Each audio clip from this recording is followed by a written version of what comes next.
ஈஷா ஈஷா அகம் பிடிச்ச கழுத.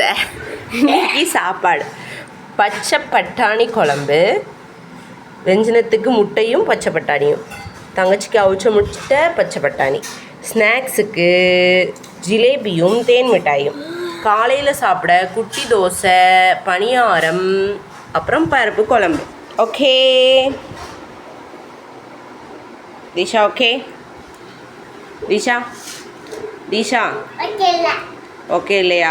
மகாராணி மகாராணி ஓகே சொல்லுங்கள் மகாராணி. Love you Dheeran. ஃபாலோ பண்ணிக்கோங்க. தீஷா மகாராணி மேடம்.